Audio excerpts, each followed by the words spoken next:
fi ọpẹ́ fún yín Ọlọ́run. We give you thanks a lot. A fi ìyìn fún yín Ọlọ́run. We give you praises. Ọlọ́run ìyìn rere. The Lord God of gospel. Ìyìn rere níbi tí Ọlọ́run àlàyé fi agbára pamọ́ sí. Eléyìí tó wà fún ìgbàlá gbogbo ènìyàn. Gospel that is meant for salvation of all men. Bẹ́ẹ̀ni nínú rẹ̀ ni agbára Ọlọ́run wà. That in it indeed there is the power of God. À ń bẹ̀ Ọlọ́run ìyìn rere. We ask you, Lord God of God, the gospel, Kẹ́ ẹ̀ náwó agbára jáde nínú ayé wa lénìí. that you stretch for your mighty hand upon our lives today. Kẹ́ ẹ̀ fi ògo yàn lára ayé wa. And you show forth your glory upon us. Ní orúkọ Jésù wa ṣe bẹ́ẹ̀ fún wa. That is so in Jesus' name. Ògo ni forúkọ yín. Hallelujah to your name. Ní orúkọ Jésù Olúwa wa. In Jesus' name, amen. Ẹ jẹ́ á jókòó. Let's sit down. Ṣáájú ohun gbogbo a dúpẹ́ lọ́wọ́ Ọlọ́run tó gbà wá láàyè lénìí. Before all things, we give thanks unto God who gave us a chance today. Láti lè dúró níwájú ìjọ Ọlọ́run. He permitted us to stand in the presence of the Ká gbà wá children of níyànjú God, díẹ̀ so that we exalt ourselves nípa a ọ̀rọ̀ little tó bit, kàn wá gbọ̀ngbọ̀n. pertaining to the message that concerns us. A lè dúpẹ́ lọ́wọ́ Ọlọ́run fún àwọn bàbá wa. Gẹ́gẹ́ bí wọ́n ti sọ lẹ́ẹ̀kan, wọ́n náà wà láàárín wa. We also thank our Father, He is in our midst. Wọ́n wà ń bí náà làwa náà ṣe wà ń bí. Because He is here, we are here. Tí wọ́n fún wa lọ́wọ́ ọ̀tún ìdàpọ̀. That He gave us the hand of fellowship. We thank God for His life. Ọlọ́run á dẹ̀ máa mú wọn pọ̀ sí. And the Lord will make it to multiply. A tún fẹ́ dúpẹ́ lọ́wọ́ ẹ̀yin ìjọ náà tẹ́ gbà wá láàyè. And we want to thank the congregation, the church that permits us. Tẹ́ ẹ̀ bá gbà wá láàyè. If we are not allowed, Ohunkóhun. we will not be able to do anything. Nǹkan tá a fẹ́ fi gbà wá níyànjú lálẹ́ yìí. What we want to use as the word of exhortation this Tó dàbí evening ẹ̀sìn tá a máa gùn nínú ìpàdé ọjọ́ márùn-ún yìí. is the theme for this 5 days open year service. Mo pè é ní òtítọ́ ni ọ̀rọ̀ náà. It is called, This is a Faithful Saying. Òtítọ́ ni ọ̀rọ̀ náà. This is a faithful saying. Ó wà nínú Tímótì kínní, orí ìkíní, ẹsẹ̀ káàndógún. It is in the book of 1 Timothy, chapter 1, verse 15. Ẹ bá mi kà á. Let's read ọ̀rọ̀ náà. Òtítọ́ ni ọ̀rọ̀ náà. Ó sì yẹ fún ìtẹ́wọ́gbà Ó yẹ ká tẹ́wọ́ gbà á. pé Kristi Jésù wá sí ayé Pé Kristi Jésù wá sí ayé. láti gba ẹlẹ́ṣẹ̀ là. Òtítọ́ tó ń sọ nìyẹn o. This is a trustworthy saying, and Pé Jésù everyone nígbà tó wá sí should ayé accept it. ẹlẹ́ṣẹ̀ ló ń wá kiri. That when Láti Jesus ṣàkóso. came, He was looking for the sinners. Níwọ̀n ìgbà tí Bẹ́ẹ̀lì dẹ̀ sọ fún wa wípé gbogbo èèyàn ló ti ṣẹ̀ ló ti kùnà ògo Ọlọ́run. Ó And the túmọ̀ sí scriptures- pé Jésù wá nítorí tiwa ẹnì kọ̀ọ̀kan. And the scripture states Pé gbogbo èèyàn ló that ti ṣẹ̀. everyone has sinned, Tá a ti kùnà ògo Ọlọ́run. and we have come short the glory Àdẹ̀bí of Jésù God. Kristi wá sí ayé. Ó wá kú fún ẹlẹ́ṣẹ̀. And we saw Jesus that came into the world to die for Ó sinners. wá túmọ̀ sí pé Jésù Kristi fún kẹ́nì kọ̀ọ̀kan wa. It means that Jesus died for individuals. Bẹ́ẹ̀ni ní ìròyìn yìí ó yẹ ká tẹ́wọ́ gbà á. That we should accept this message. Pọ́ọ̀lù pe rẹ̀ ní olórí nínú àwọn níbi Paul káàkiri. called himself a leader.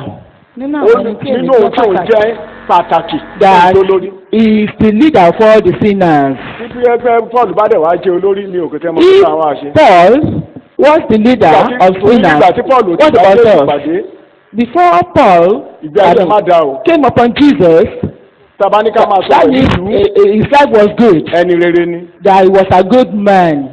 Ó pọn rẹ̀ lójú nítorí ẹ̀sìn.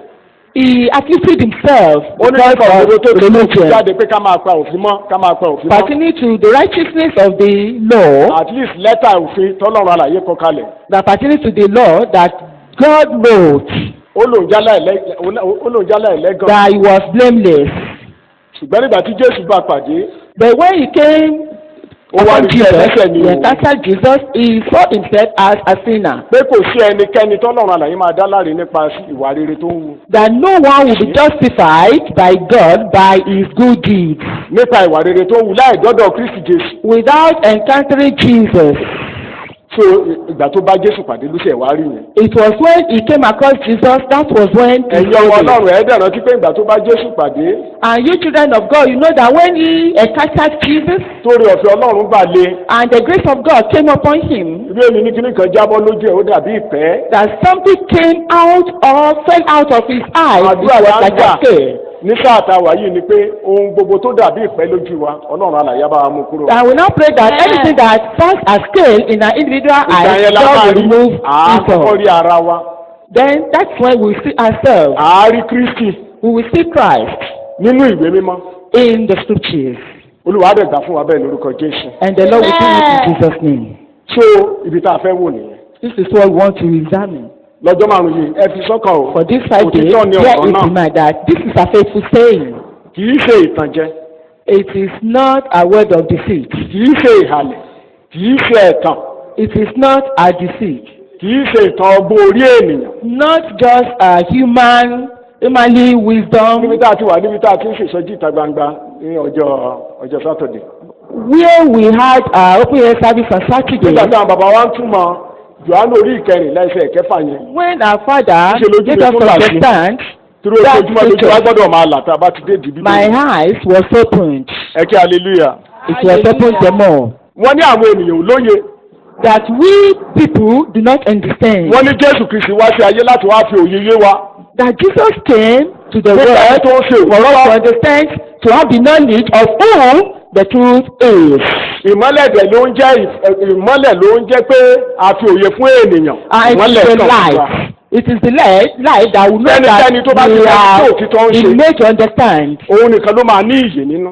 wọ́n ní tó bá wá kúrò nínú ayé yìí o. If Jesus Ó gbọ́dọ̀ leaves the tọ́. world, pé Jésù ọ̀nà á jáde sí. that if anyone leaves this world, Jesus, who is the way, will mo mú dání lead the dáadáa torí person. ìgbà yẹn ló sọ̀rọ̀ I ayé mi dáadáa. refer to this teaching. Bí mo ṣe máa And ń that's túmọ̀ ó when yàtọ̀. I understand. ṣùgbọ́n mo wá rí i pé òtítọ́ ni. The way I've been looking at it, Bí ẹnikẹ́ni ò lè mọ but òtítọ́. when it was the father said it, àyàfi tó bá da òye tá a bá fi òye hàn. nobody could receive the fruit until that person is shown the fruit. a gbọ́dọ̀ lá the a fruit gbọ́dọ̀ of lá ní understanding. ọkàn a That gbọ́dọ̀ fi person òye should, yé ní tẹni tó ṣe òtítọ́. that is, the heart of that person should be Ẹ̀rọ open ti ṣe bí so láti that it will be ìbéèrè tó knowledgeable béèrè on who the truth is. Jésù ní ìdí tóun fi wá sáyé ni pé kóun wá jẹ̀rí gbé òtítọ́. Jesus said the reason why he came to bí the láti world gbé wọn láyé is ní kí ni òtítọ́ náà. ìbádẹ́ to farabalẹ̀ testify to the fruit. ṣùgbọ́n kò farabalẹ̀ ìṣèlú. Pilate asked that, what is that fruit? ó ti ṣe kò gbálàyé But he òtítọ́ ló didn't dẹ̀ wá listen. wájú ẹ̀yẹn. And he has the truth. mo tún gbàládùra lálẹ́ yìí. I pray ọlọ́run alàyè today àfòyeye wa lórúkọ Jésù. that may God make us understand. ṣé ilé ìta fẹ́ wò lálẹ́ Understanding yìí. in Jesus' name. So what we want to examine tonight, òun ni pé Jésù láàrin ẹlẹ́ṣẹ̀. that Jesus in the midst of sinners, ṣé o pé wọ́n ló wá sáyé láti wá kú fún ẹlẹ́ṣẹ̀. that he came to the world to die for sinners. níṣẹ́ ni ìbájòkó sókèèrè tó máa pàṣẹ ìgbàlà. He should have stayed apart Ó sọ̀kalẹ̀ wá. from man's salvation, but he came. ó wá sàárín ẹlẹ́ṣẹ̀. He came to the midst of the sinners. ìyẹn la fẹ́ wò lénìí. That's what we want to look at. ṣùgbọ́n kó tó di pé a máa wò lọ. Before we examine that, mo fẹ́ kí ẹ mọ kíní kan dájú. I want you to know something. ọgbọ́n Ọlọ́run nínú májẹ̀mú láéláé. ṣé mo pé The wisdom of God in the Old Testament. ní ìgbà tí Pọ́ọ̀lù tó ń tẹ̀ láti máa ṣẹ̀kọ́ bá a ṣe máa ń jẹ́ iṣẹ́ ìránṣẹ́ májẹ̀mú tuntun. When Paul was explaining the ministration of the new covenant, àlè kan ẹni tó bá bá yà á lọ kàn án. àwọn ọmọ Ọlọ́run náà dẹ̀ máa ń kàn án. 2 Corinthians chapter 3 ni. 2 Corinthians chapter 3. nínú nǹkan tí Pọ́ọ̀lù sọ lákòótán ni wípé What Paul Jésù said Olúwa was wa òun ní ẹ̀mí that Jesus and tó wà God nínú is májẹ̀mú Jew láéláé. in the ẹ̀mí yẹn ló wá fún mi ní ìyè ṣùgbọ́n tẹ́ ẹ bá jòkó sí lẹ́tà lásán spirit that give tá life. a kọ But máa if kọ́ you yìí just read it as ẹ̀mí it náà rí ẹ̀mí is tó wà lẹ́yìn ẹ̀. and you couldn't see Ìyẹn the ni pé- spirit behind it, ìyẹn ni pé gbogbo májẹ̀mú láéláé o ẹ̀mí tó wà lẹ́yìn ẹ̀ tó máa ń fún ni ní the òmìnira. spirit that gives me that Ó ní Olúwa ni ẹ̀mí náà. that the Lord is the Pétà bá ti spirit. rí Kristi nínú So májẹ̀mú we láéláé. cannot see Christ in the Old Lẹ́tà la gbé dání. Testament. We have not seen anything. We Ó are dẹ̀ just máa mú òde holding wá. ordinary letters which will bring curse. ṣùgbọ́n ẹ̀mí tó wà lẹ́yìn ẹ̀ But the spirit behind òun ló it máa ń fún ni ní ìyè. Give Jésù dẹ̀ ní ẹ̀mí náà Olúwa ni life, ẹ̀mí náà. and Jesus, Níbi tí ẹ̀mí the Olúwa bá dé. Lord, is the spirit. And Ó dẹ̀ where fi the òmìnira spirit wà. of the Lord is, there nínú is liberty. Kọ́ríńtì kejì orí ìkẹta yẹn ló In jẹ́ ká mọ̀ 2 Corinthians pé tá a chapter bá 3, ti padà à á lọ sí májẹ̀mú láéláé à á lọ fa ẹ̀mí tó wà lẹ́yìn ẹ̀ jáde kì í ṣe lẹ́tà ẹ̀. when we read the Old Testament, we will know the spirit behind it, not just the letters. spirit tó dẹ̀ wà lẹ́yìn ẹ̀ ẹ̀mí tó wà lẹ́yìn ẹ̀ ní Kristi. And this So spirit nínú Númérì is Christ. In orí Numbers ìkarùn-ún chapter 5. mo fẹ́ ká wò ó torí a ní Jésù Kristi ó wá sáàárín ẹlẹ́ṣẹ̀ ó wá gbé láàárín Said ẹlẹ́ṣẹ̀. that Jesus came to the midst of the orí sinners ìkarùn-ún and ẹsẹ̀ kìíní healed ẹsẹ̀ the kẹrin. midst of the sinners. Numbers 5. Olúwa sọ fún Mósè pé Olúwa sọ fún Mósè pé pàṣẹ fún àwọn ọmọ Ísírẹ́lì pàṣẹ fún àwọn ọmọ Ísírẹ́lì kí wọn kí ó yọ gbogbo adẹ́tẹ̀ kúrò ní ibùdó ṣẹ́ẹ̀tì bẹ́yẹn kí wọ́n kó yọ gbogbo adẹ́tẹ̀ kúrò ní àárín ibùdó àti gbogbo ẹni tí ó ní ìsun kàtígórì kejì nìyẹn àti ẹni tó ní ìsun àti ẹnikẹ́ni tí ó di aláìmọ́ nípa òkú àti ẹnikẹ́ni tó di aláìmọ́ nípa ọ̀rọ̀ òkú ẹ kí hallelujah. Hallelujah. Command the people of Israel to ẹsẹ̀ remove kẹrin lẹ ti máa dúró. from the camp anyone who has a skin disease or a discharge or who has become ceremonially unclean by touching a dead person. àti ọkùnrin àti obìnrin Ọkùnrin. tí ó yọ kúrò àti obìnrin yẹn ni pé ọkùnrin lè tẹ́tẹ̀ Men and women obìnrin lè dá ẹ̀ alike. obìnrin kan ló máa ń ní ìsun ọkùnrin yìí It ní is ìsun. women that usually have a èyí tó discharge. wá kọ́mọ̀ jù ni pé The one that is kò sí ẹ̀ka common. tí òkú yìí ti kú ẹ̀rọ àgbo There is no out ẹni tó kú bá ti kú nu where ẹ̀ there will be no You dead know, person and ẹ lè lọ sẹ́yìn anyone ojú ìlú lẹ́yìn òde ibùdó ni kí ẹ who fi touches a wọ́n dead person lẹ́yìn òde ibùdó is taken outside the camp. kí n má wulẹ̀ fọ̀pápọ̀ ọlọ́pọ̀ ọlọ́pẹ̀jọ ẹ̀yin ọmọ Ọlọ́run nǹkan tó ń jẹ́ lẹ́sẹ̀ là ń kà yìí And this is what is called sinners. nǹkan tó ń jẹ́ lẹ́sẹ̀ là ń kà This is yìí what is called ẹ̀yìn òde náà máa ń gbé the sinners. They live outside ẹ̀rọ tí the pé ìgbà tí camp. Ádámù dẹ́ṣẹ̀ ẹ̀yin ọmọ Ọlọ́run When ìgbà Ọlọ́run Adam dẹ́ṣẹ̀ sinned, he ó lè was sẹ́yìn òde chased out tó ló ti outside dá the láìmọ́ camp ó because lè lọ he has sẹ́yìn òde. become unclean. He's un- ibẹ̀ láti kọ́kọ́ ní nǹkan tí iṣẹ́ tí kérúbù máa ń ṣe ó gbé dàda ní. This is where we saw the work or the ministry of láti rí dáàyè bo òdodo Ọlọ́run. in order to protect the righteousness of God. That anyone who wants to enter, níṣẹ́ ní kẹ́ ẹ gé dànù. that person should be cut off. tí a ní kàtígórì èèyàn mẹ́ta yẹn òun ní gbogbo àgbáyé pátá. So the category of these three ẹ̀yin people òde láwà. means the whole nation. We are all outside the inú camp. oko náà léwa sí wọ́n ti léwa kó òun ọgbà We wọn léwa have sí been oko. chased out of the garden Màá ṣàlàyé to the ẹ̀. field. àṣàlàyé ẹ̀ pé kí là ń pè ní adẹ́tẹ̀ gan. What is called Ẹ kí hallelujah. a leper? kí là ń pè ní adẹ́tẹ̀ gan. What is called kí àwọn pé nínú májèlé lára leprous?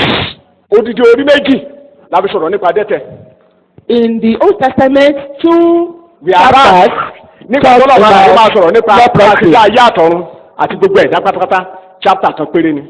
But when chapter kan péré. Christians want to talk about ṣùgbọ́n lórí pé Jesus and the èyí jẹ́ adẹ́tẹ̀ it lásán was only on one chapter. But tọ́lọ̀ wà láyé that tó kó tì í. man ó dẹ̀ is a ṣàlàyé àgbà leper. ibẹ̀ láti wá sí pé Then it was ẹ̀sìn explained tó in wà this lẹ́yìn ẹ̀ chapter. tọ́lọ́run sọ kì í ṣe ẹ̀tẹ̀ tó ń téèyàn ní lóde òní. The spirit behind it is not actually the Ẹ̀ṣẹ̀ ló ń leprosy, jẹ́ bẹ́ẹ̀. but it is the sin. adẹ́tẹ̀ nínú májẹ̀mú láéláé ẹlẹ́ṣẹ̀ ló ń jẹ́ bẹ́ẹ̀. A leper is a sinner in the Old Testament. amen.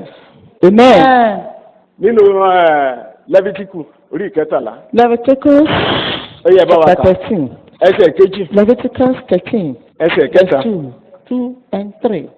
ẹ̀yà afẹ́mọ̀ bẹ́ẹ̀ ṣe jíjẹ́ nígbà tí ẹ̀sẹ̀ máa ń ẹnìkan dùn lọ. bá ní ìwú tí ẹnìkan bá ní ìwú ráìsì The swelling. ẹ kí hallelujah. Hallelujah. Àpá. tàbí àpá tàbí àmì Alright. dídán kan ní tàbí àwọ̀- àmì ní dídán àwọ̀ kan ara rẹ̀ ní àgọ́ ara rẹ̀ Color skin tí ó sì ń bẹ lé àwọ̀ ara rẹ̀ Ẹ̀hẹ́. bí àrùn ẹ̀tẹ̀. bí àrùn that ẹ̀tẹ̀. develop into an nígbà serious náà ni kí skin a mú disease. tọ́ Árónì àlùfáà wá. ẹnìkan wá kò lè wá o ẹnìkan á mú wọn á fọ Somebody ọlọ́wọ́ wá will sọ́dọ̀ take àlùfáà him kì í sọ̀dọ̀ to the dọ́tọ̀ priest. wọn á fọ That ọlọ́wọ́ sọ́dọ̀ person will be brought to àlùfáà the ní ojú priest. Ọlọ́run àlùfáà wá The priest is representative of God, ó yá tàbí ọ̀kan nínú àwọn ọmọ rẹ̀. tàbí ọ̀kan nínú àwọn or ọmọ one rẹ̀ of the sons of the priest. àlùfáà yóò sì wo àrùn tí ń bẹ lé àwọ̀ ara rẹ̀. á wò ó ọ̀nà And the mẹ́ta náà priest ìṣẹ̀yẹ will máa ń examine pèsè the ara ẹ̀ affected area of the ẹ̀dá kó skin. jẹ́ ìwú ráìsì Maybe it is the swelling or the rising, tàbí scalp lédè òyìnbó àtá or rash, or discoloration.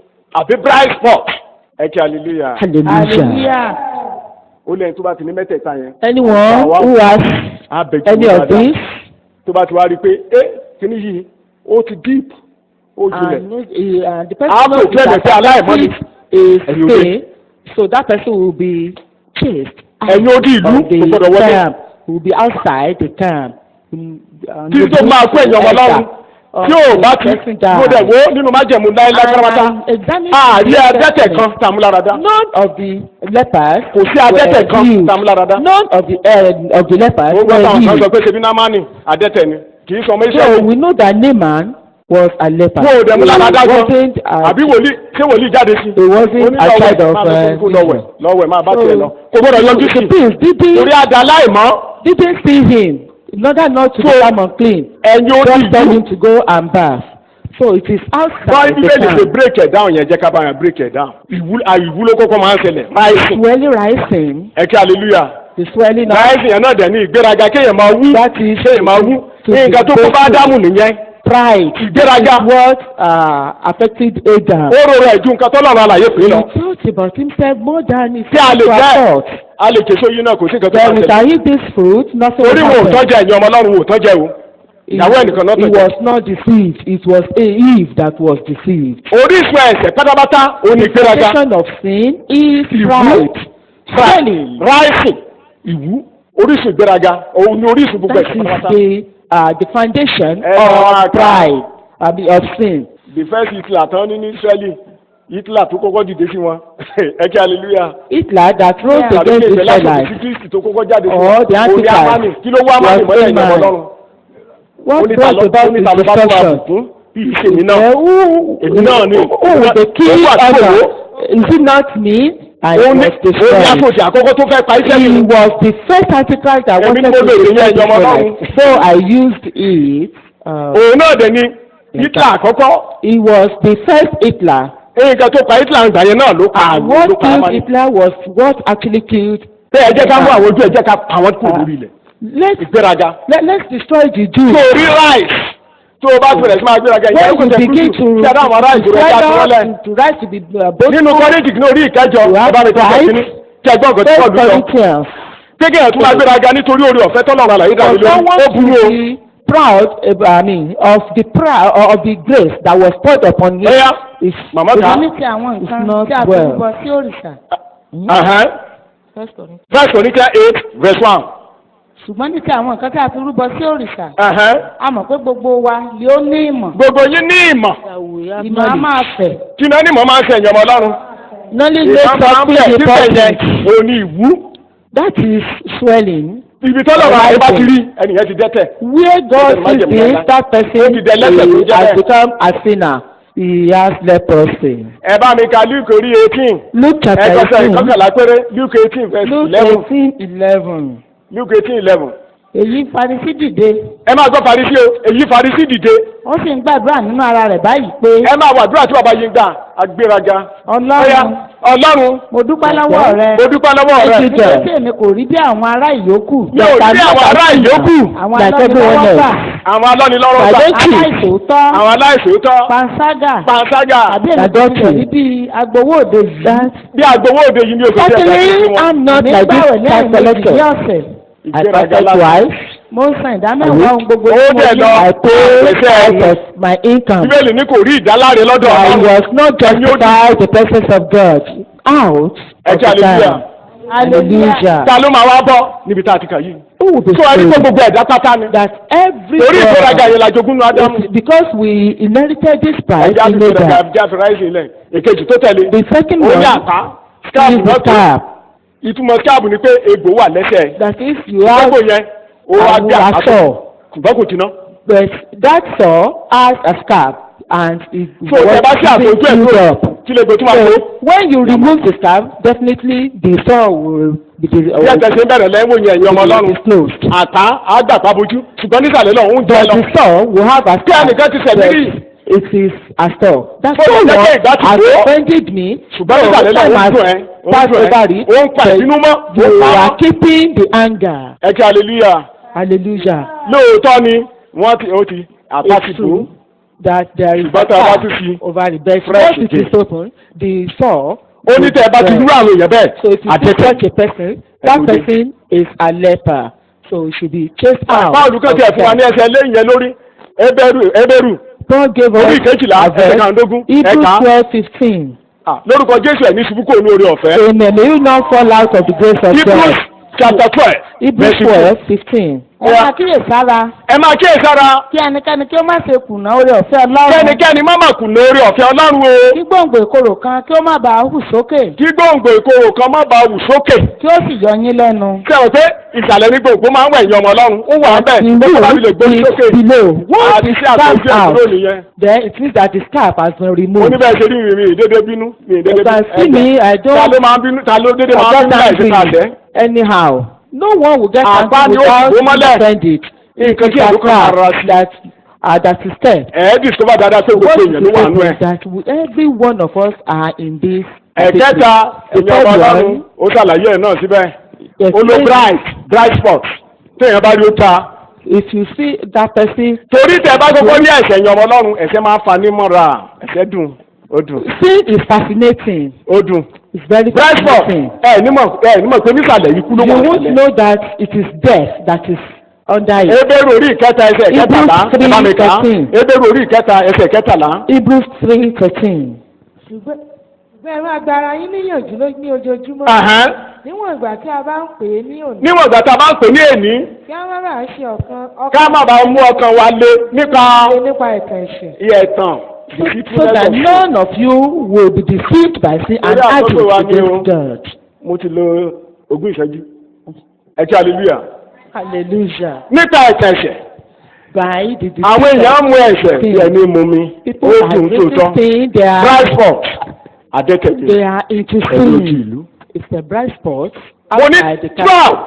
Kò sí ẹnìkan gbogbo wọn náà dúró. Wọ́n retí ẹni tó máa mú wọn lára dá. So everybody was waiting for the person who will do What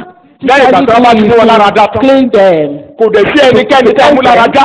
And no one nínú ẹ̀tẹ̀. healed under Moses. Ṣùgbọ́n báwo Jésù Olúwa wa nígbà tó dé kí ẹni mo pèsè pé àárín ẹlẹ́ṣẹ̀ ló wá.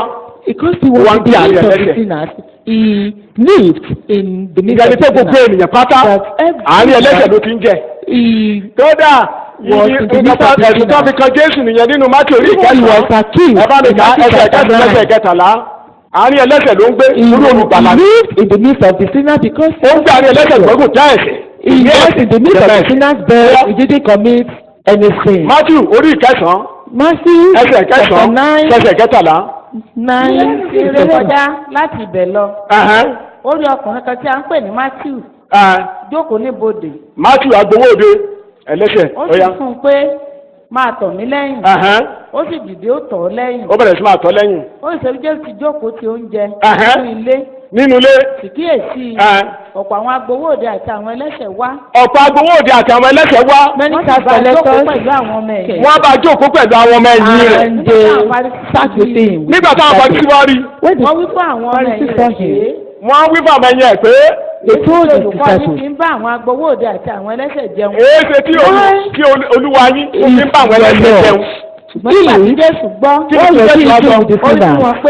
ó wí fún wọn pé àwọn tí ara wọn le. àwọn tí ara wọn le. that are all right. kò sẹ́ni tá a fẹ́ lé olójoojú ní gbogbo wọn. because all of them were sick. máa ń sábà sọ ẹ̀yàn ọmọ Ọlọ́run. I just say it. ẹ kí hallelujah.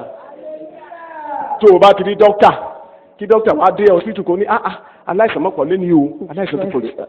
kí ni bẹ́ẹ̀ aláìsàn náà ló wá fún tù.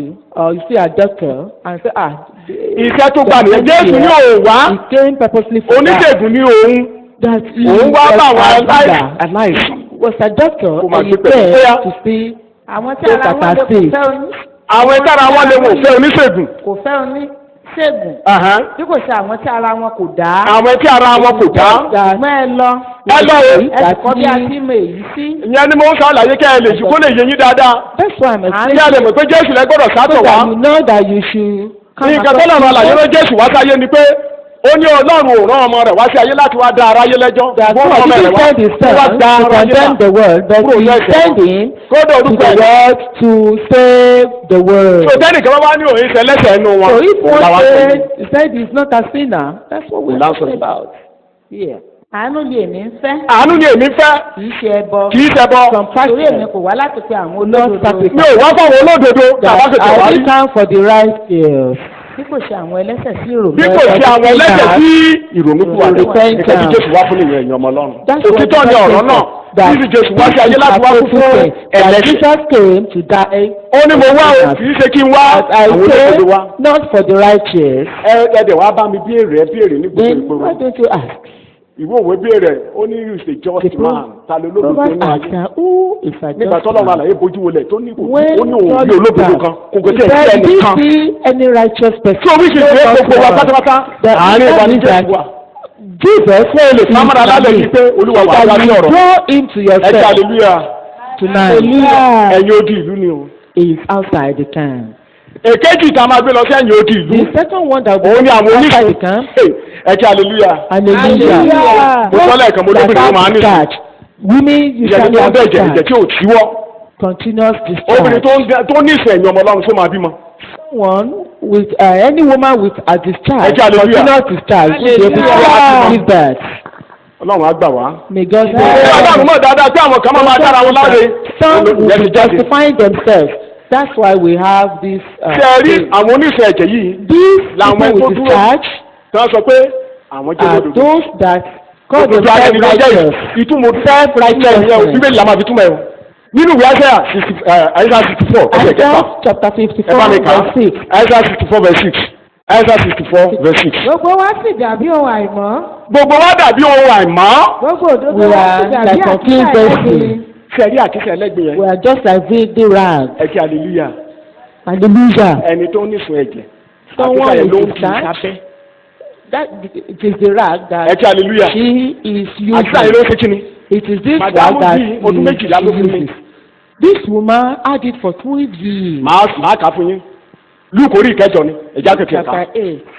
ẹ̀yin gbó ifá bí woman yẹn ṣe wá sí gbòòrò lọ́jọ́ yẹn. So how ìyé the mi. woman came to town that day, I don't understand. torí àìmọye èèyàn ló ti kó bá torí ibi tó bá jókòó sí ẹni tó bá jókòó síbẹ̀ ó dà láìmọ́. Already affected many people. ohun tó bá ti fọwọ́ kàn ó dà láìmọ́. Anyone she touches has become unclean. ẹ bá mi kà á orí ìkẹjọ Luke orí ìkẹjọ. Chapter 8. ẹ bẹ̀rẹ̀ láti ẹsẹ̀ 41 42 ẹ bẹ̀rẹ̀ ní 43 to 48 43 to 48 torí táìmù. tí ó ní ìsun ẹ̀jẹ̀. obìnrin kan tó ní ìsun ẹ̀jẹ̀ láti ìgbà ọdún méjìlá. láti ìgbà ọdún méjìlá. tí ó ná ohun gbogbo tí ó ní fún àwọn oníṣègùn. bẹ́ẹ̀ ni a kò lè mú un láradá láti wọ ẹnìkan wá. Could not find cure. ọ̀ya ó wá lẹ́yìn rẹ̀. ó wá ó tọ̀ Jésù wá ní ẹ̀yìn. Behind ó him. fi ọwọ́ tọ́ ìfẹ́ tí aṣọ rẹ̀. ó fọwọ́ kẹ ìfẹ́ tí a sọ Jésù Olúwa wa. Of the lọ́gán garment ní of ìsun Jesus. ẹ̀jẹ̀ rẹ̀ sì ti gbẹ. lọ́gán ìfẹ́ ẹ̀jẹ̀ rẹ̀ gbẹ. Jésù sì wí pé. Jésù wípé ta ló fi ọwọ́ ta ló fọwọ́ kàn mí. nígbà tí gbogbo wọn sẹ́. gbogbo wọn bẹ̀rẹ̀ sí máa ṣe. pétérù àti àwọn tí ń bẹ lọ́dọ̀ Pétérù rẹ̀ ní wípé bàbá tó mọ nǹkan tó ń sọ báyìí. olùkọ́ni. gbogbo àwọn èèyàn ń kọlu ẹ báyìí oní ẹnìkan fọwọ́ kàn àwọn yẹn. ènìyàn ń há ọ lé àyè. ọ̀ya wọ́n sì ń dìlù ọ́. ìwọ sì wí pé ta ló fi ọwọ́ kàn mí. And you ask. Jésù sì wí pé ẹnìkan fi ọwọ́ kàn mí nítorí tí èmi mọ̀ pé àṣẹ jáde lára mi. nígbà tí obìnrin náà sì mọ̀ pé òun kò farasin ó wá rírì ó wá ó sì wólẹ̀ níwájú rẹ̀ ó sì sọ fún ilé ojú àwọn ènìyàn gbogbo nítorí ohun tí ó ṣe tí òun fi ọwọ́ tọ́ ọ àti bí a ti mú òun lára dá lójú kan náà ó sì fún un pé ọmọbìnrin tújú ká ìgbàgbọ́ rẹ̀ mọ́ ọ lára dá máa lọ ní àlàáfíà. nítorí àkókò wa mi ò ní máa sọ̀rọ̀ sí ẹ̀rí ìṣẹ́ tí a sọ Jésù yẹn. That aim of the gbogbo garment of ọmọkùnrin ní Jesus. Ísírẹ́lì ló máa ń nù tó máa ń wọ prayer song náà máa ń pè é tàbí kí ní All men ìdí in wọn. Israel usually have it. nínú májẹ̀múlá ló máa ń rántí òfin tọ́lọ́run àlàyé gbé fún wa ṣùgbọ́n lè rí Jésù gbé wọ̀ yìí òdodo Remember the Ọlọ́run commandments of God. níṣẹ́ ló fọwọ́ tó That kí Jesus put on.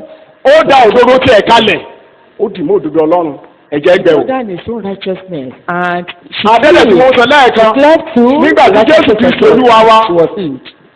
This bó ṣe ṣẹ̀kọ́ tó lórí òkè ìyẹn ní Mátíù orí ìkẹjọ ẹsẹ̀ kí ní pẹ́sẹ̀ ìkẹta message of ìkẹta the mount.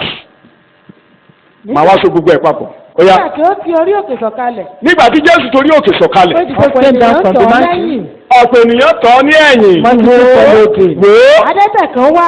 adẹ́tẹ̀ kan wá ó tẹríba fún un. ó ó wí pé olúwa Olúwa bí ìwọ bá fẹ́ bí ìwọ bá fẹ́ ìwọ lè sọ mí di mímọ́. ó lè sọ mí di mímọ́. Jésù sì na ọwọ́ rẹ̀ ó fi bà á. ó fi bà á ó wí pé mo fẹ́ mo fẹ́ ìwọ di mímọ́. di mímọ́. lójú kan náà ẹ̀tẹ̀ rẹ̀ sì mọ́ he was Ẹ̀yà. killed. Jésù sì wí fún un pé wò ó má ṣe sọ fún ẹnìkan ṣùgbọ́n máa bá ọ̀nà rẹ lọ fi ara rẹ hàn fún àwọn àlùfáà kí o sì fi ẹ̀bùn tí Mósè pa láṣẹ ní ẹ̀rí fún wọn. Ó ti tó. Ẹ kí hallelujah. Hallelujah. Jésù Kristi lórí òkè bí tó ti ṣẹ̀kọ́. Ẹ̀kọ́ Jesus, yẹn máa ń ṣẹ̀kọ́ where he was ní teaching Mátíù people.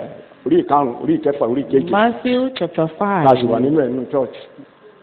Nígbà tó parí ẹ̀kọ́ yẹn ìwọ̀n When Ọlọ́run. he finished, Ẹ̀rí Bíbélì ní nígbà tó ń sọ̀kalẹ̀ lórí òkè. Jésù when kan he ló wà was lórí òkè coming àtàwọn down lẹ́yìn. from the mountain, Ọ̀gbìn ló wà ní he was ìsàlẹ̀. there together with his disciples. Jésù ṣẹ̀kọ́ fún wọn. Multitudes Tẹ̀bàjọ́ bá are tó lè máa below. bẹ̀sẹ̀ kínní. Wọ́n wà ní ìsàlẹ̀. They were below. Tí Jésù bá gbọ́dọ̀ wọn sọ̀kalẹ̀ wá ẹ̀yin ọmọ Ọlọ́run tí wọ́n máa ní wọ́n tọ̀ lẹ́yìn. Rárá wọ́n pàdé ẹ̀ náà máa sọ.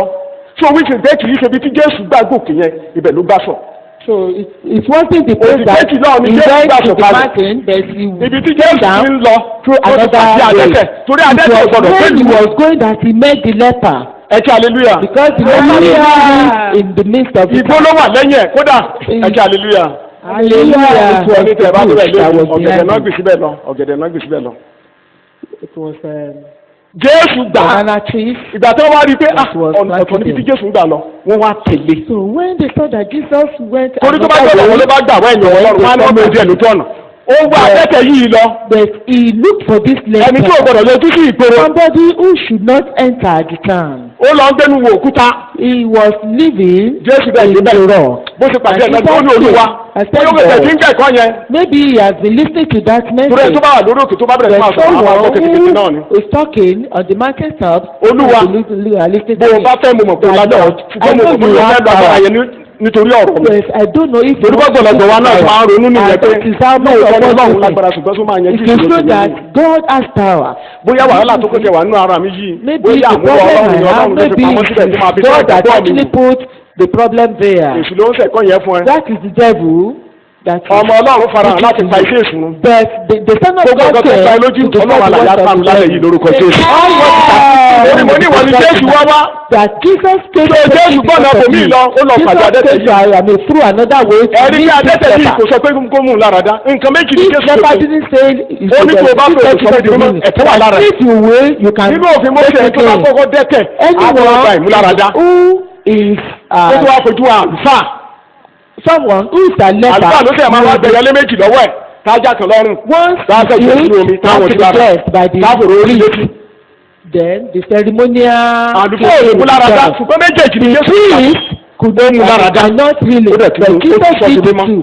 He Ó wá ní kó lọ, guilty kó lọ and fún make àwọn him àlùfáà. whole. I said he should go and show himself to the Èmi náà mọ̀ priest. lọ́jọ́ yẹn. I know that day Èyí sọ̀rọ̀ àlùfáà ló kọ́kọ́ máa lọ. Á lọ wẹ ìyẹlé tó máa rà. Àwa méjì ìgbẹ́ ló he kó fún wọn. will look for Ẹ kí the hallelujah. two girls. Ìyàwó àti ẹ̀gbọ́n àwọn torí mo ṣàlàyé fún yín pé nínú májèmú lálẹ́ kò sí ẹnìkan tó wá bá àlùfáà rí pé mo kẹ́ ẹ̀jọ́ wà lára mi. Mo dẹ̀ wá mo ti rí ìwòsàn. And say that Wá gbà mí wọ ìlú báyìí. that I have leprosy. I've been healed. Ẹni yìí wọ́n bẹ̀rẹ̀ sí máa But wú. this person Bí people wọ́n ló are fi dá looking ìwòsàn. at it. Where were you healed? Who healed you? Where did you got Ẹ healed? ṣáà jẹyẹ lẹ́yìn bó ṣe bá tiẹ̀ lọ nìyẹn. Just Torí àti your lára God, dá. because Lẹ́yìn ìgbà he yẹn was àti sọ́ọ̀dù healed mímọ́. and he was made whole Lẹ́yìn òde. Ẹ kí outside the hallelujah. camp. So mo ní obìnrin yìí náà òun náà forí là ìgboro. Also came Ó forí láàárín èrò. in the midst of the multitude Ó dàtọ̀wọ́ ẹ̀ and lẹ̀. touched the hem of the garment of Jesus. Mẹ́tẹ̀ẹ̀ta yẹn tán ní These kí wọ́n náà three lẹ́yìn òdì ìlú. that were Òní Jésù taken Kristi to wá outside pàdé the camp, Ẹ kí hallelujah. Jesus hallelujah. contact them. Ṣùgbọ́n ẹ rí pé gbogbo ẹ̀ Jésù mẹ́lẹ́tẹ̀ adẹ́tẹ̀ lára dá. Tí Jésù ò bá kú fún wa, then If we are Jesus lost. didn't die for us, then Amen. we are Amen. lost. Gbogbo ẹ̀ṣẹ̀ tí wọ́n ń dá yẹn ọmọ Ọlọ́run ẹ̀ tó wà tó ní àtìmọ́ ẹ̀ lára dá yẹn. Òfin Ọlọ́run wà lẹ̀. Òfin Ọlọ́run wà lẹ̀. Jésù gbọ́dọ̀ kó fún yẹn jẹ́. Ẹ̀mí gbọ́dọ̀ tọ́ sí. A gbọ́dọ̀ tẹ ẹ̀jẹ̀ sílẹ̀ torí adẹ́tẹ̀ ò lè kọ́ láì ṣe kọ́ àárí The ẹ̀jẹ̀. leper can never be healed without Mi ò lọ blood. sí ìwẹ̀nú adẹ́tẹ̀ lálẹ́ I yìí am ẹ̀yọ́ not going to Ọlọ́run. the cleansing of the Ah, ní wá síbẹ̀. leper. I will not go to that. Ṣùgbọ́n mo ń fi yé yín pé But I'm making you to nínú òfin Mósè understand àwọn tí wọ́n ṣe lẹ́sẹ̀yìn òdì ìlú.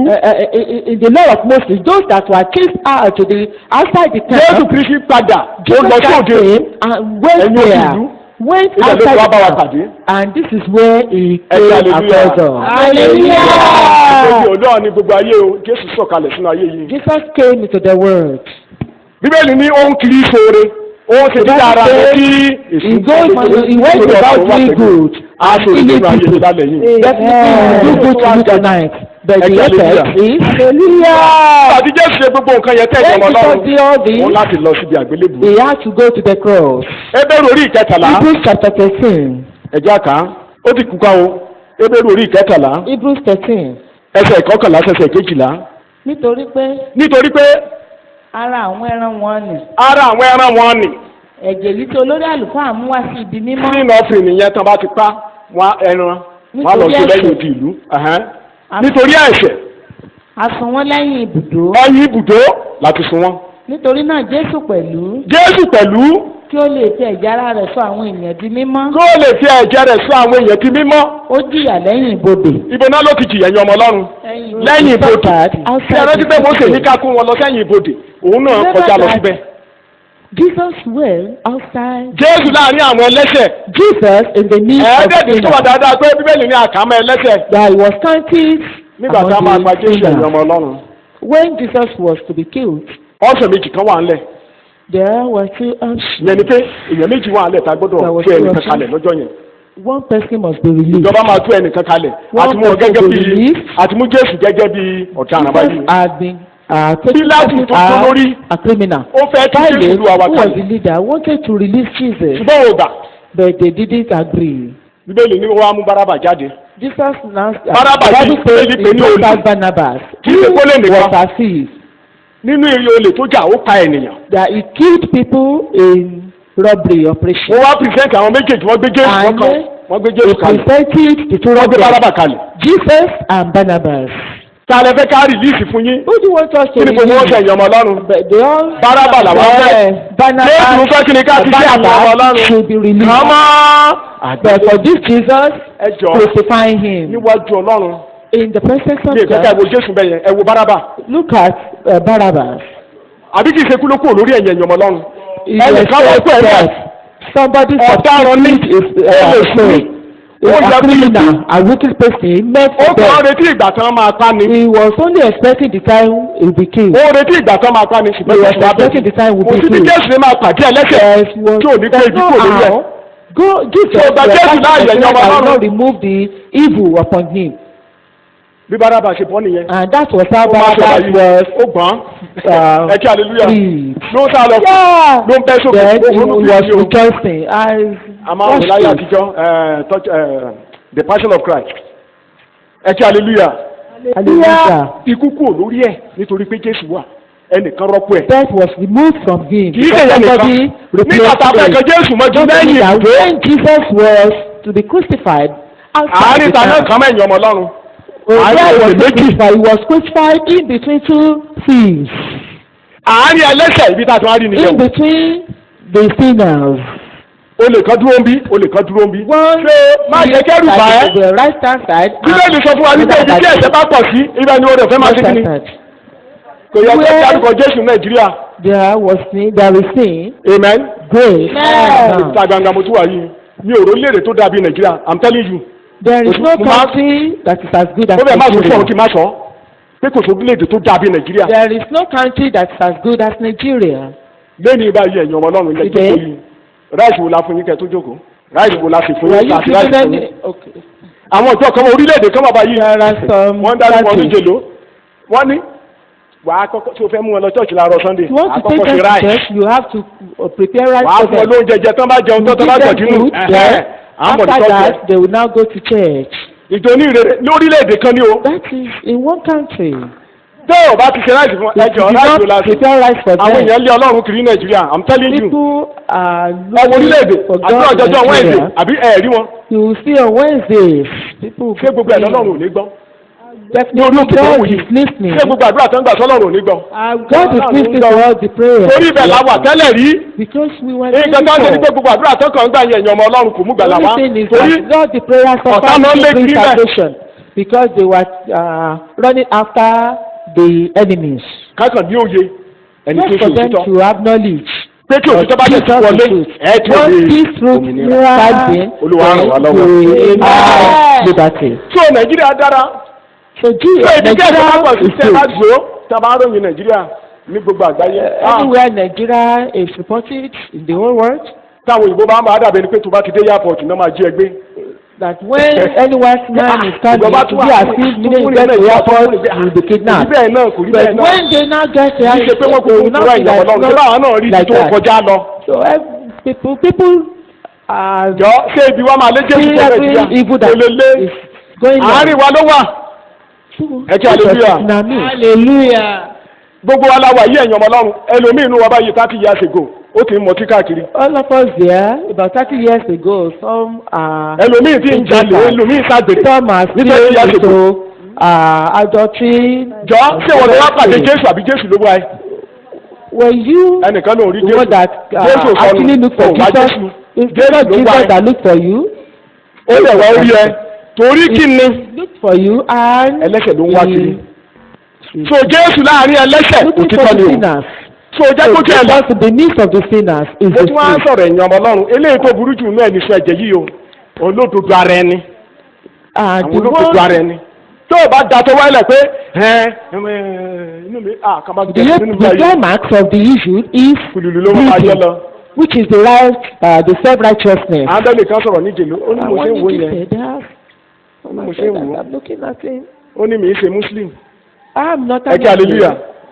ó ní mi ìdẹ́ ṣe christian. I say he is not Christian. ó ní mi ṣe muslim ìdẹ́ ṣe christian. I'm not a Muslim. ó ní tó muslim background lóhun.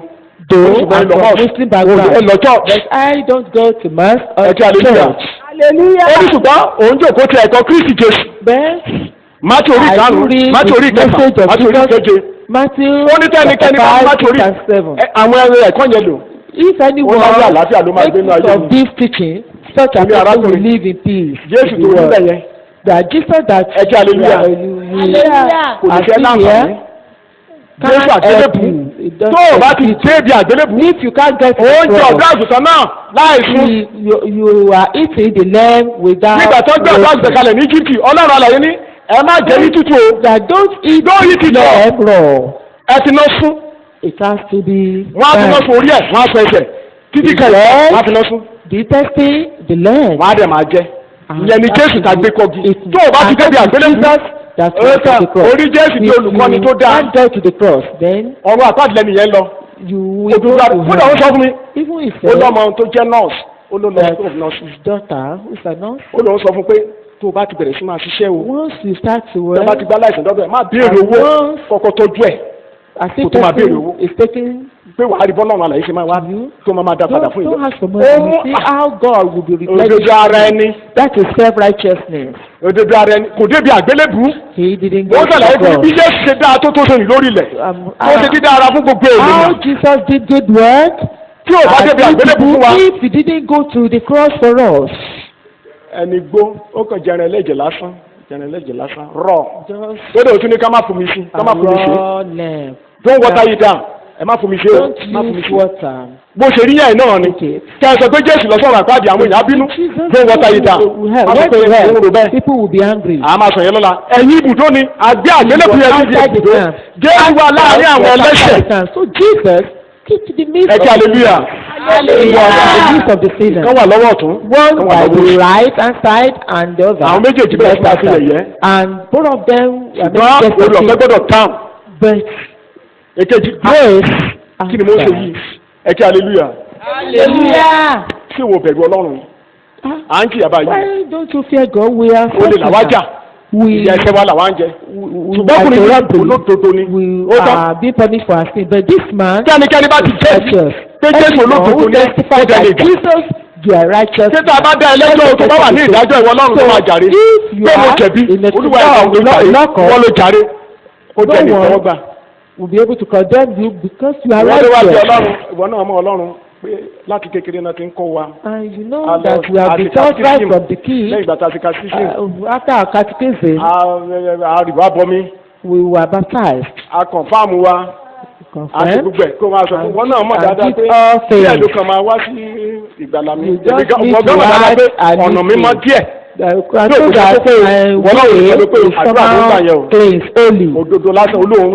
I'm not perfect. Such a person is a sticky person Iṣẹ́ ẹ̀jẹ̀ with a nìyẹn. bleeding. Bọ́sẹ̀ wá ti lè gbálẹ̀ pé Olúwa bleeding. nígbà tó fọwọ́ kan òdodo Jésù.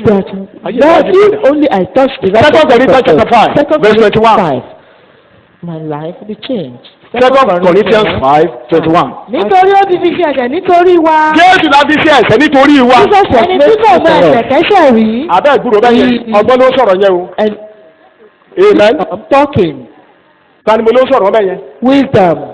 Paul ní èmi ni èmi ni a wise master builder. Ọlọ́gbọ́n ọ̀mọ̀lé. Ó ní nínú ẹni tí kò ní ẹ̀ṣẹ̀ Jésù ó ní àti fi ṣe ẹ̀ṣẹ̀ fún wa. Ẹni tí kò mọ ẹ̀ṣẹ̀ rí. Say for us, he, the Ó ń gbà ní ẹlẹ́ṣẹ̀ ṣùgbọ́n kò mẹ̀ṣẹ̀. though he Ẹ̀ṣẹ̀ lived jìnnà in sí the Ọlọ́run, midst of the jìnnà sílẹ̀. Christians, they didn't know sin. Sin Ẹ̀kẹ́ was hallelujah. far from sin. hallelujah. Nígbà tágbára náà máa sọ tiẹ̀ ẹ̀kẹ́ hallelujah. Hallelujah. Ó ní kò tẹ́ ẹ̀ṣẹ̀ rí. That didn't commit any sin. Jésù ò mọ ẹ̀ṣẹ̀. Jesus didn't Ọgbọ́n sọ know bẹ́ẹ̀. sin. Alágbára gidigidi. Pétérù ló ń jẹ́ alágbára yẹn o. That's The Peter. man of action. Ó ní Jésù ò tẹ̀sẹ̀ rí. Jésù ò tẹ̀sẹ̀ rí. Jesus didn't Ìyẹn wà ní commit First Peter chapter 2 any sin. verse 22. Ẹ máa wò ó.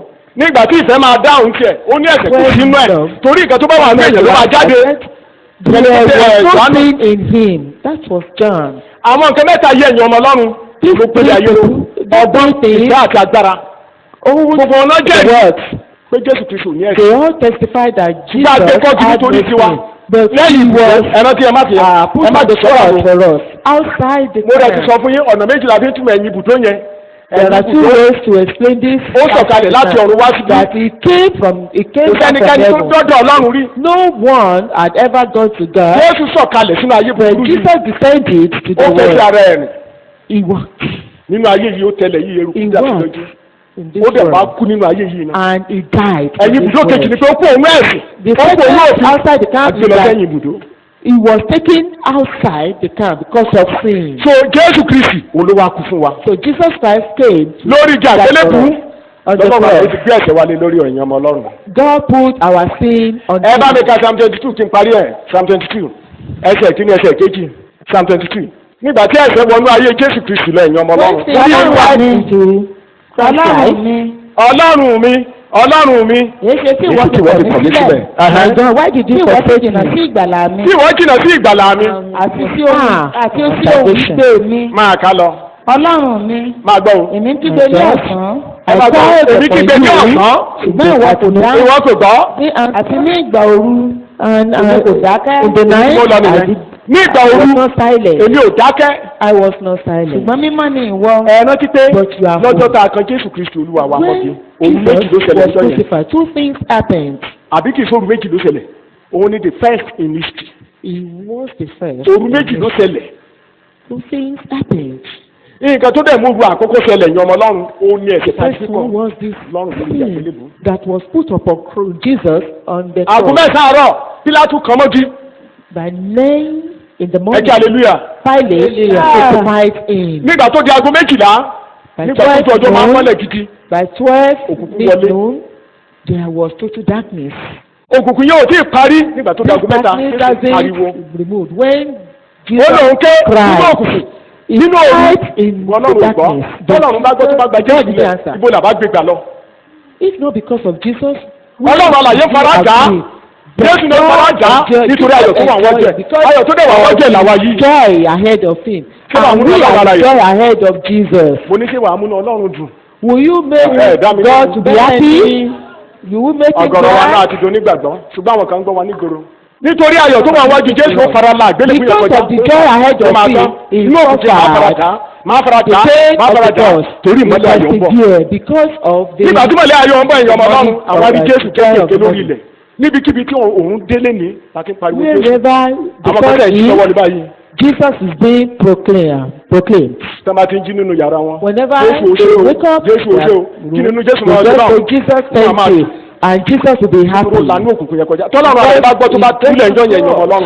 A jẹ́ kó bọ́ fún wa. He says through the Gbogbo ìrìn àjò tí Jésù rìn yẹn gbogbo ẹ̀dá ló máa the rìn. of Jesus, everybody Gbogbo àwọn ìkórìtà yẹn pátá definitely was tí through Jésù that. rìn kọjá gbogbo All ẹ̀ ló máa rìn. the different junctions that Jesus went through, everybody will. Ṣé o lè rí ìjà àgbélébùú? So Ẹ kí hallelujah. to the cross, Hallelujah. Nígbà tí Jésù ké bẹ́ẹ̀ tán, when òkú Jesus bò. went there Ọlọ́run gẹ́gẹ́ bí ẹ̀kọ́ tẹ̀ ti mọ̀ He ọ́ was wà láyé jọ ọmọ rẹ̀ kó bá lè tẹ́wọ́ gbà wá. by darkness, Gbogbo ìpinnu Ọlọ́run pátápátá ló all Jésù the lórí yẹn. anger of kí ni Ọlọ́run bá lè jọ came ṣe. upon Jesus so that Jésù dá ẹ̀ṣẹ̀ yọ̀kan ní ayé kò ṣẹ̀ṣẹ̀ nú ẹ̀ àtẹ̀tẹ̀ tó Jésù Jesus rí. didn't any sin. He wasn't tempted with sin. Nǹkan tí ò sí inú ẹ̀ kò lè dáhùn. What is not in him cannot. Nǹkan tó mú wa ta nígbà tempted ní pẹ̀sẹ̀ ń gbénu wa. Fún àpẹẹrẹ báyìí àgbèrè ń gbénu ẹ̀yìn. Adultery engages in man abides. A ní Dáfídì wà lórí òde ẹ̀ wà lórí òde David rẹ̀. was at the pinnacle Orí of ọ̀dàmú tó his wẹ̀ life. jẹ́jẹ́ tiẹ̀. They saw the woman. Ẹ̀ṣẹ̀ tó wà ní ẹ̀kẹ́. The sin in him. Ẹ̀kẹ́ hallelujah. Right. Hallelujah. Kí ni mo lẹ́sẹ̀ tó wà ní ẹ̀ṣẹ̀? The sin Ó in ké him. ó fà á mọ́ra. Ẹ̀ṣẹ̀ ń gbénu ẹ̀. Right. And he Wọ́n ní Jésù ní ẹ̀ṣẹ̀ nínú tó wọn ò fẹsẹ̀ dánwò. Jesus Ó pé ní gbogbo had ọ̀nà. no sin. He was perfect. in Perfect and every way. holy. Complete. Ṣùgbọ́n lórí ìjà àgbélébó ó di ènìyàn On lásán. the cross, he became an ordinary person. Ó di ènìyàn bíi tiwa yìí. He became Ó dàtà wá dàbí a òun mere nínú man ògo. like us. Máa ṣàlàyé fún àwọn ọmọ Ọlọ́run máa ní ìwé. Wọ́n ní àwọn májẹ̀mú lálẹ́ wòlíì májẹ̀mú lálẹ́ àpẹẹrẹ ìyà ni wọ́n. The prophets of the Old Testament are Wọ́n ní examples wọ́n jíṣẹ́ of tán ní suffering. jẹ́ńbẹ́ tí ò ní ṣe wọ́n láǹfààní. They will need Wọ́n jíṣẹ́ tí ò ní ṣe wọ́n láǹfààní. benefit Wọ́n wá sí ìwàásù tí ò lè ṣe wọ́n láǹfààní. benefit them. Tí ó kàn wọ́n. Ó ní wọ́n ń tọ́ka orí ọ̀fẹ́ tá a máa wá gbà àwa yìí náà ṣiṣẹ́ ìrẹsì. Tí àwa ní àpẹẹrẹ ògo. So we are the example Sọ́bẹ̀ àwọn ògo of ni mo fẹ́. glory. And I'm Mama, sọ́bẹ̀ an pé example of glory. Ṣé ni pé ìyà Jóòbù yìí ni mo ń jẹ bẹ́ẹ̀ yẹn o? Tèmi gan ti fẹ́ dàbí ti Since Jóòbù. I say I'm suffering Tèmi like gan ti fẹ́ Job, dàbí kinní kan. I've become O ò like lè jẹ ìyà Job. Jóòbù. You cannot suffer. Ẹ kí hallelujah. Hallelujah. Tí mo lóò lè ṣe ẹ̀yàn ọmọ Ọlọ́run. Suffer like O ò Job. lè jìyẹ. You Torí cannot. kíni àti gbé ẹnìkan kan Because nítorí Jesus wọn. has Lẹ́yìn been, ibùdó. someone has been taken to the cross outside So the orí ìjà àgbélébù yẹn ni Jésù wà. Nǹkan tó lọ́run wá this kiri. cross that Ó ní Jesus ẹ̀jẹ̀. is what God is looking for. In Ó rẹ̀ ti rí ẹ̀jẹ̀ yẹn láti lọ gba Gẹ́símánì ó ń ré jọ. Títí dénú kò tẹ̀ dájọ́ gbà wọ́n lẹ́gba ó rí ẹ̀jẹ̀ lẹ́jọ́. Jesus Ṣùgbọ́n dàdí Jòhánù orí 19 ẹsẹ̀ 34 lónìí ni wọ́n gun ní ọkọ̀ lẹ́gbẹ̀ẹ́. and he was spared. Jòhánù nìkan lórí o. It was only God that saw Ó rí. him. He saw him. Omi jáde ẹ̀jẹ̀ jáde ní ìdìṣàjẹ́. Blood came out together with water. Nǹkan tá a fi máa ṣe ẹ̀jẹ̀ yẹn tá a fi máa wọ́n ẹ̀jẹ̀ yẹn ó wà ń bẹ̀ náà ìdí sóòpù ni. Ẹ kí hallelujah. It was the leaf of hyssop that we used to sprinkle the blood. Mo dẹ̀ ti ṣàlàyé mo ní sóòpù yìí òní àhán wa. And this Tí àwọn ẹ̀ ló máa fi pé Jésù kó wá wẹ̀ ẹ́. our tongue. Jésù ò sáfún yín ẹ̀yin ọmọ Ọlọ́run kò sáfẹ́ lẹ́sẹ̀ o. Jesus, Tó bá jẹ́ kìrìsìtẹ́nì nìkan ni Jésù wá kú fún if ẹ̀yin ọmọ Ọlọ́run Jesus àjọpọ̀ died for Christians alone, Orí kò sẹ́ni tó jẹ́ kìrìsìtẹ́nì àti tọ́sílẹ̀. because in the Old Ẹ bá mi Testament kà á. there is no one. Jòhánù kìíní orí ìkejì. Ẹsẹ̀ kìíní ẹsẹ̀ kejì. John chapter 2. First John ẹ̀yin ọmọ mi ẹ̀yin ọmọ mi. ìwé nǹkan wọ̀nyí ni mo kọ sí Ìwé nǹkan wọ̀nyí ni mo kọ sí yín. kẹ́ ẹ má bàa dẹ́ṣẹ̀ Ẹ má dẹ́ṣẹ̀ o. bí ẹnikẹ́ni bá sì dẹ́ṣẹ̀. Má sá lọ olùgbàlà ni Jésù àárín ẹlẹ́ṣẹ̀ ló ń gbé. I'm wà writing ní to say that alágbàbí lọ́dọ̀ nothing. bàbá A ní alágbàbí lọ́dọ̀ bàbá. Jésù Kristi olódodo Jésù Kristi olódodo ẹ̀wọ̀n táìtì lọ́kùnrin ẹ̀sìn yẹn. Righteous Jesus. Olódodo òun nìkan olódodo. Righteous Jesus is the only one who is Yeah. righteous. òun sì lè tutù fún ẹ̀ṣẹ̀ wa Ẹ̀ṣẹ̀ kìrìsìtẹ́nì nìyẹn o. Òun ní ètùtù fún ẹ̀ṣẹ̀ wa kìrìsìtẹ́nì. Propitiation kì í is máa my ṣe fún sin. tiwa nìkan Kì í ṣẹ̀ṣẹ̀ tiwa nìkan. It's not for Ó ti gbogbo our aráyé sins pẹ̀lú. alone, Ẹ̀ṣẹ̀ gbogbo aráyé pẹ̀lú. but for the sins of the Ẹ̀jẹ̀ whole Jésù. world. That is the blood of Jesus. Tí o tẹ́nikẹ́ni bó o kàyàn lẹ́ni tó bá sáwá síbi ẹ̀jẹ̀ Ọlọ́run á wẹ̀ ẹ́ mọ́. If you come Ẹ̀yin to odi the place ló wà of blood tẹ́lẹ̀. because you are outside the camp Mo kàn rò pé ó before. yẹ ká ké sí Ọlọ́run. So Ẹni I think we ìkẹta should call upon tá a God. gbọ́dọ̀ The gbé first sẹ́yìn odi person ìlú. that should be Ẹ kí taken hallelujah. outside the camp. Nínú ọ̀pẹ̀lú kan ẹni tó fara kan ẹ̀ tó fara kan òkú. Mo ní ìyẹn kẹ̀kẹ́ Someone ẹ̀ka who gbogbo wa. touches dead person. This Ẹ kí one hallelujah. concerns everyone. Hallelujah. Fún ìgbà association nìyẹn àjáde lọ bí iṣẹ́ wa àfara kẹ́sì Go to a place of work, òkú. we will touch sin. We come across sin. That is Òkú ti dead kú dẹ̀ o person. tó bá ti fara kàn. So Òun bá bá láì gbàgbọ́ gbé. Wàá fara kẹ́sẹ̀ ẹ̀ ń bẹ̀ àbó ò ní fara kẹ́sẹ̀. even Wàá if fara you live kàn. with someone, Exactly. Face me you and face me. affected. Ibi tí ìṣe face me and face me ńkọ́. Anywhere you live, you'll be affected. Mo mọ jákàdí tá a jà ẹ̀yin ọmọ Ọlọ́run lórí pé gọ́tà gba ẹ̀yẹ gọ́tà òjò tó máa gba dìfẹ́ǹsì lọ́sẹ̀ eré àgbàlá. Because of Náà dẹ̀ bínú pé wọ́n á di the tí àgbàdo event. gbọ́dọ̀ borí lẹ̀ o. Kì í ṣe tẹ́láǹtì o. Tó o bá ṣọ́ra ṣé o ò ní kọsẹ̀. À ń kọ́. you will be À ń fara affected gbá. by what is happening Òkú every wà ní day. ìṣòro tá a bá ti fara gbá. So Wá there are sí dead people outside, and if you touch it, Ẹ kí hallelujah. it's unclean. Ó ní mo ṣe ń sọ lánàá pé òkú ni Jésù ń wá kiri kó lè sọ So di Jesus looking àlàyé. for the dead people. Gbogbo nǹkan wọ̀nyí ni Jésù Another Kristi lọ sí lẹ́yìn quickly ibùdó there. fún wa. Jesus did all this outside the camp. Ó ta ẹ̀jẹ̀ sílẹ̀. He shed his nítorí wa blood. láàrin ẹlẹ́ṣẹ̀ òtítọ́ ni ọ̀rọ̀ náà. Olúwa mo dé ní alẹ́ yìí Olúwa fi ẹ̀jẹ̀ rẹ̀ wẹ̀ mí. Olúwa fi ẹ̀jẹ̀ rẹ̀ wẹ̀ mí. Ó yẹ jágbá fún wa lórúkọ Cleanse Jésù. me with your blood. Olúwa mo dé. Cleanse me with your blood, O God. Orúkọ Jésù la wẹ̀ yẹn wẹ̀ mí o. Ẹ̀jẹ̀ tó ń sọ̀rọ̀ rere jù sí Ábẹ́lì lọ. Olúwa fi wẹ̀ mí. Ní orúkọ Jésù Olúwa wa ni mo gbà. Amen. Ṣé la dúpẹ́ Lord, we thank you. torí òkú fún ẹ̀ṣẹ̀ mi. Olúwa ṣe dédé. Olúwa ṣe Fún ìtẹ́wọ́gbà mi. láti ràn mí dìde. A dúpẹ́ torí àdúgbò ọ̀ṣẹ́ bọ̀. Thank you because you have been made. Gbogbo ọ̀nà ló lọ dípò wa. You Ó forí gbé us. ó forí gbé kúrò. You Ó gbé ìnira. Ó gbé ìbàjẹ́. You carry away. Ó gbá lọ. You took away our Ó sin. gbé ìparun kúrò lórí wa. You remove the destruction. Ayọ̀ ní Bárábà fi lọlé rẹ̀. Barnabas went on. Gbogbo àwọn tó dìmọ̀ Jésù lálẹ́ yìí lórúkọ Jésù ẹ máa fayọ̀ lọlé. Torí Jésù rọ́pò yín. Because Jesus substituted. Ẹ ní irú ẹ̀kún mọ́. Ẹ ní irú ìnira mọ́. Ẹ ní irú ẹ̀ṣẹ̀ mọ́. Ẹ ní irú àìsàn mọ́. Onífún ẹ̀jẹ̀ ó fayọ̀ lọlé. Adẹ́tẹ̀ ó fayọ̀ lọlé.